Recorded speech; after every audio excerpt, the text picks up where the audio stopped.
On est sur une Airsapaille Agrisem en 7 mètres 3. Ok. Là c'est en 10, donc là vous voyez c'est un clignot maximum.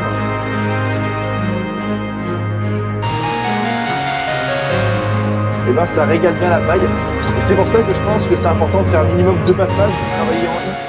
Bonjour à tous, j'espère que vous allez bien. Alors nouvelle vidéo aujourd'hui, j'ai reçu un coup de fil. Et le coup de fil que j'ai reçu m'a fait quand même bien plaisir parce que aujourd'hui je vais partir faire un peu de route. Alors c'est environ 2 heures précisément. En voiture il y en a pour 1h10.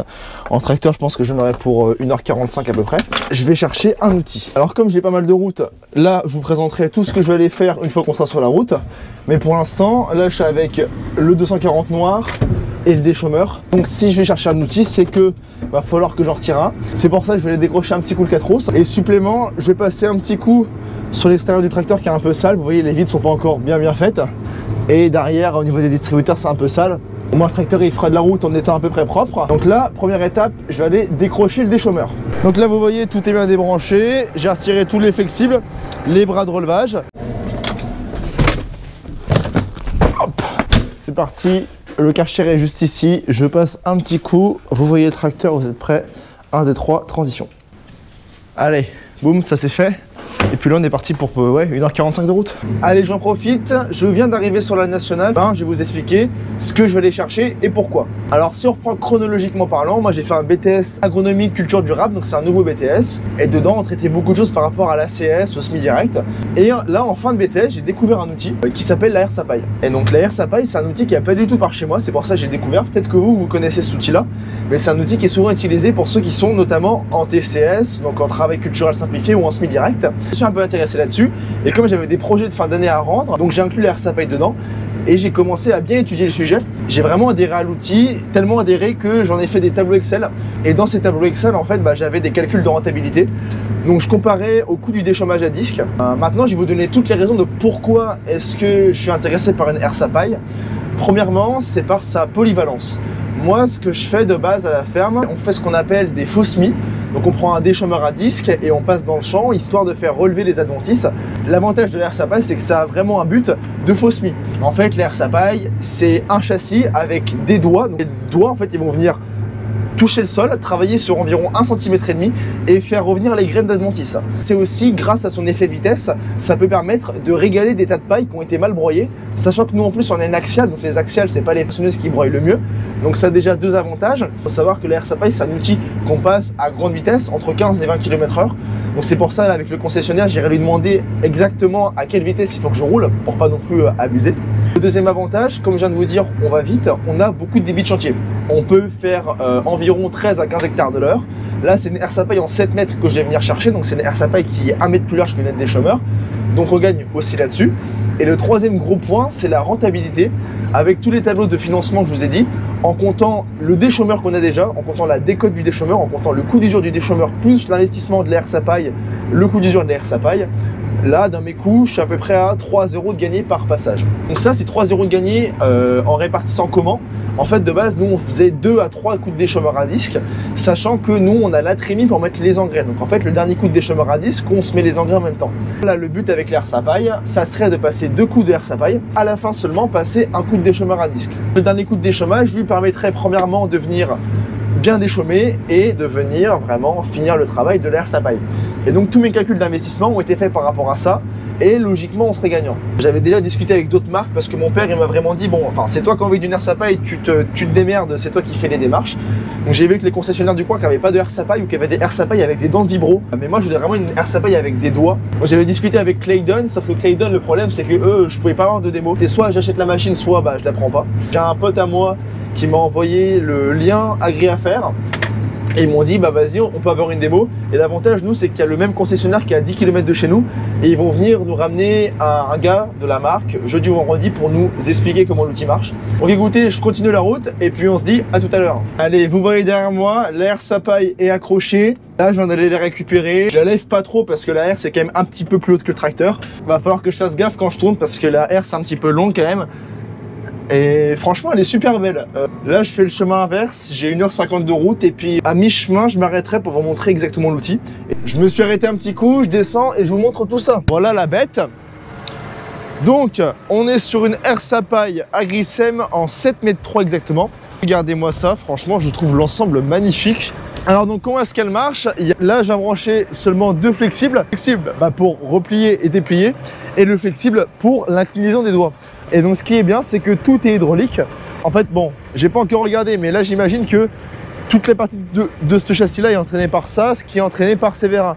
Donc en fait, quand je bouge les doigts, et ben c'est ce vérin qui va venir actionner les doigts.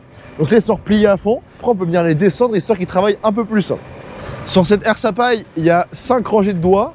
Donc je sais plus combien il y a de doigts, il doit y en avoir entre 120 et 150 en tout, de derrière. Et puis franchement, moi je la trouve super belle, hein, pour le coup. Les commerciaux sont arrivés, je pars au champ. Hop.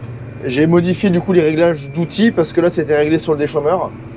Donc, au lieu de les mettre en 6 mètres, je l'ai mis en 7,3 m et en largeur de passage j'ai mis 7 mètres, comme ça recroise de 30 cm. On va au champ et puis voilà. On va le mettre directement en 6, l'indicateur avant. Ah, top, devant. Ok. Et puis je vais te demander d'avancer à 5 km/h et puis on va ajuster le hauteur du relevage. Donc Okay. là, il faudra descendre vraiment la molette délicatement. Et puis voilà, là tu la tiens comme ça. Un tout petit peu. Voilà, pas plus. Ok. Ah, ça travaille quand même. Après c'est un tournier parce que c'était... Là par exemple, à top. Donc là, c'est plus baissé, là c'est à 3. Avant c'était baissé à 6. Donc là, c'est plus comme ça. Ça c'est à 3. Et ça c'est à 6. Donc là, c'est censé être plus agressif de ce côté-là. Et c'est vrai, de ce côté-là, ça fait plus un déchômage quand même. Parce que là, on voit quand même plus de terre de ce côté-là. Mais ça fait moins de buts. Donc là, il y a le premier passage à 6, le passage à 3. Et là, je vais faire un passage à 10. Et je vais le prendre même un peu plus large. Donc là, c'est en 10. Donc là, vous voyez, c'est incliné au maximum. Et là, je roule à 17 km/h. Ça marche quand même bien, franchement. Puis ça fait de la terre, quoi, ça travaille un petit peu. Et donc là, il y a pas du tout ça fait pas du tout de vague. Et là, c'est travaillé à 4, donc d'inclinaison des doigts. Et putain, la vache, ça travaille quand même bien.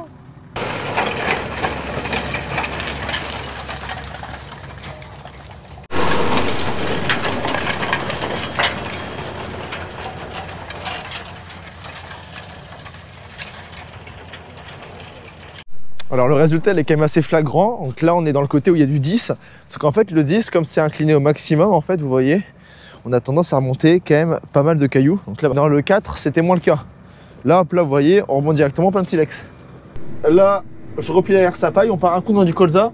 On va essayer dans le colza parce que ceci est réputé pour être bien. Mais là déjà niveau orge, parce que là on est dans un champ d'orge, le résultat est vraiment assez cool. Chez mon premier passage, je le fais bien droit. Ça a l'air de quand même bien marcher. Je vais m'arrêter un petit coup pour voir. Hop, je l'arrête. Je vais descendre un petit coup. Là, mon relevage, il est à 32%, vous voyez. Hop. Donc, les dents sont pas trop inclinées. Et elles mangent un petit peu. Mais pas beaucoup. Je pense que je pourrais descendre un peu plus bas sur le relevage là-dessus. Au niveau du travail rendu derrière, là les colzas ils sont pas du tout déracinés. Là ils sont pas du tout déracinés. Donc à mon avis il faut quand même que je travaille un peu plus profond. Donc je pense que le résultat pour le colza c'est pas pareil que pour une céréale. Donc là je vais rebaisser un petit peu. Avant d'essayer de toucher au relevage, là j'ai rendu les doigts plus agressifs. Du coup je me suis mis en 6 et je pense que ça va aller mieux attaquer. On va voir ça.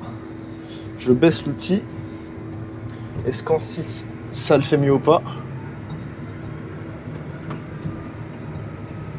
En 6, ça a l'air de mieux travailler quand même, vous voyez déjà.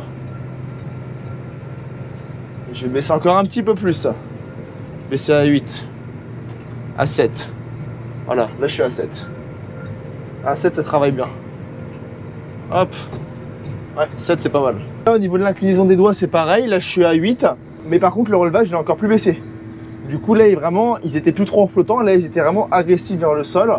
Ce qui fait que même si là c'est le même réglage au niveau des doigts de l'inclinaison, là ils allaient plus profond. Le colza par contre là ça le fait pas du tout retirer, ce qui est logique, hein, c'est pas un déchômeur. Bon là on a essayé l'outil sur de l'orge de printemps sur du colza, et là je vais finir le champ d'orge qu'on a commencé, histoire de se faire une idée on va dire à plus grande échelle. Mais sinon, si je peux résumer, avec l'essai des deux champs, on peut en conclure plusieurs choses. Premièrement, au niveau du colza, c'est pas un outil qu'on va utiliser pour les repousses de colza. Ça attaque pas assez, les repousses de colza, bah c'est vraiment, ça se racine trop. Mais par contre, je pense que pour le colza, ça peut être une bonne alternative juste derrière la batteuse. Donc par contre, pour faire relever les graines de colza. Donc, pas pour les détruire, mais pour les faire relever.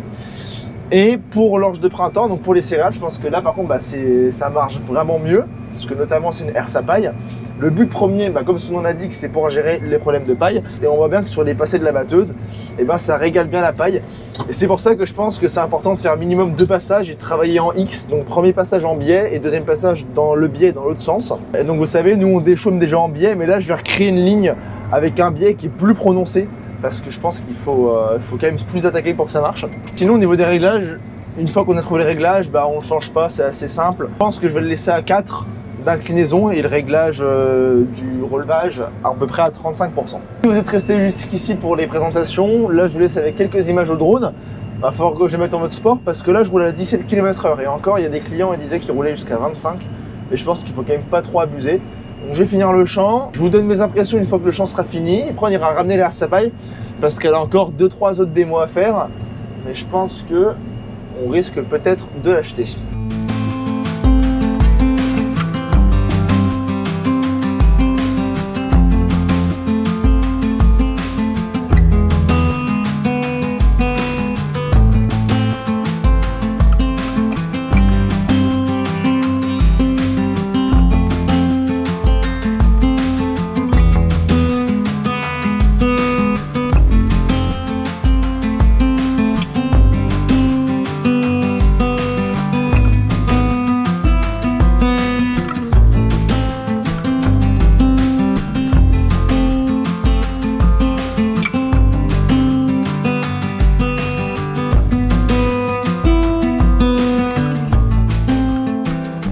Et sinon, j'ai changé 2-3 petits réglages. J'ai mis l'agressivité des dents au niveau 5. Donc je l'ai mis sur le 5. Le relevage, je l'ai un petit peu baissé, mais vraiment de 2%. Et ce que j'ai aussi changé, c'est la vitesse en fait du relevage. Parce que là, le relevage, il se relevait assez rapidement, il se baissait rapidement. Et le problème, c'est que comme il se relevait rapidement, bah, ça a laissé la paille telle quelle. Donc ça faisait un peu des tas de paille au niveau des voies. À la fin des voies, donc c'est pour ça que j'ai baissé la vitesse. Comme ça, au bout de la voie, ça fait vraiment pas de tas de paille. Je suis en train de finir le champ et une petite remarque par rapport à la herse à paille, je pense pas que ça soit un outil à passer dans les fourrières. En fait, on le remarque pas du tout, mais ici je suis passé. Et je vous ai dit précédemment, moi ce que je fais, c'est que j'ai créé une autre ligne en biais pour avoir un biais qui attaque encore plus. Parce que le but c'est d'attaquer en biais, parce qu'en ligne droite, bah, ça marche pas. Mais il y a forcément des moments où en bout de champ je dois lever l'outil et il y a un moment il va falloir que je travaille quand même droit dans le sillon. Et dans le sillon ça fait absolument rien. Ça marche vraiment pas en fourrière. Et puis en plus dans tous les cas la fourrière c'est l'endroit qui est le plus tassé.